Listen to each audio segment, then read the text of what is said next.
করোনার ভয় কাটতে না কাটতেই এবার এক জম্বি ভাইরাসে কাঁপছে যুক্তরাষ্ট্র।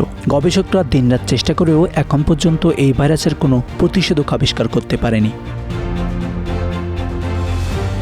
2023 সালের শেষ দিকে যুক্তরাষ্ট্রের মন্টানা অঞ্চলে এই অদ্ভুত ভাইরাসের অস্তিত্ব শনাক্ত হয়। ইয়েলোস্টোন ন্যাশনাল পার্কে এক মৃত হরিণের শরীর পরীক্ষা করতে গিয়ে এই রোগের অস্তিত্ব পান বিজ্ঞানীরা। এরপর থেকেই গবেষকদের কপালে পড়েছে চিন্তার ভাঁজ। ভাইরাসটি দ্রুত ছড়িয়ে পড়ছে এবং ভাইরাসটির বৈশিষ্ট্য দেখে অনেকেই বলছেন এটি জম্বি গল্পের সাথে মিলে যাচ্ছে। ভাইরাসটির নাম দেওয়া হয়েছে জম্বি ডিয়ার ডিজিজ, তবে এর প্রকৃত নাম হচ্ছে ক্রনিক ওয়েস্টিং ডিজিজ, যা এখন এক নতুন আতঙ্ক সৃষ্টি করছে। এই ভাইরাসটি মূলত হরিণের মতো প্রাণীর মস্তিষ্কে সরাসরি আক্রমণ করে। প্রথম দিকে এটি প্রাণীকে মস্তিষ্কের মধ্যে অস্বাভাবিক পরিবর্তন সৃষ্টি করে এবং ধীরে ধীরে সেই প্রাণী ঝিমিয়ে পড়ে, দৃষ্টিশক্তি ক্ষীণ হয়ে যায় এবং আচরণে এক অদ্ভুত পরিবর্তন আসে। আক্রান্ত প্রাণীগুলো দল থেকে বিচ্ছিন্ন হয়ে যায় এবং শেষ পর্যন্ত মারা যায়। এই ভাইরাসটি বিজ্ঞানীদের জন্য এক নতুন চ্যালেঞ্জ হয়ে দাঁড়িয়েছে, কারণ এর কোনো প্রতিকার এখন পর্যন্ত আবিষ্কার হয়নি।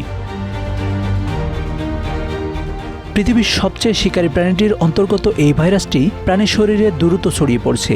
বিশেষত হরিণ, রেইনডিয়ার এবং আমেরিকান হরিণের মধ্যে এটি দেখা গেছে। এই ভাইরাসটি এতটাই মারাত্মক যে বিজ্ঞানীরা এটিকে প্রাণঘাতী বলে আখ্যায়িত করেছেন। বিজ্ঞানীরা এখনও নিশ্চিত হতে পারেনি যে এই ভাইরাসটি মানুষের শরীরে ছড়িয়ে পড়বে কিনা। তবে সম্প্রতি যুক্তরাষ্ট্রের টেক্সাসের দুটি মৃত্যুর ঘটনা ঘটেছে। জানা গেছে এই মৃত্যুর সাথে সম্পর্কিত ছিল CWD আক্রান্ত হরিণের মাংস খাওয়া। এটি নতুন উদ্বেগের সৃষ্টি করছে, কারণ কেউই জানে না এই ভাইরাসটি মানুষের শরীরে ছড়িয়ে পড়লে তার পরিণতি কী হতে পারে। প্রাথমিকভাবে বিজ্ঞানীরা জানান এই রোগটি কোনো ব্যাকটেরিয়া বা ভাইরাসের কারণে ছড়াচ্ছে না, বরং এটি এক অস্বাভাবিক প্রোটিন কণার বিভাজনের কারণে উদ্ভূত হচ্ছে। এই প্রোটিন কণাগুলো প্রাণীর কোষে সমস্যার সৃষ্টি করে এবং স্নায়ু গঠনকে ধ্বংস করে দেয়। এই অস্বাভাবিক প্রক্রিয়ার কারণ সম্পর্কে এখনও স্পষ্ট কোনো তথ্য পাওয়া যায়নি। 2023 সালে এই ভাইরাস প্রথম শনাক্ত হওয়ার পর থেকেই বিজ্ঞানী এবং গবেষকরা নতুন দিশা খোঁজার চেষ্টা করছেন। এই ভাইরাসের প্রাথমিক লক্ষণগুলো অনেকটা স্নায়বিক রোগের মতো, যার মধ্যে রয়েছে অনিদ্রা, হ্যালুসিনেশন, আচরণের অস্বাভাবিকতা, দ্রুত ওজন কমে যাওয়া এবং শরীরের নানা অংশ ফুলে যাওয়া।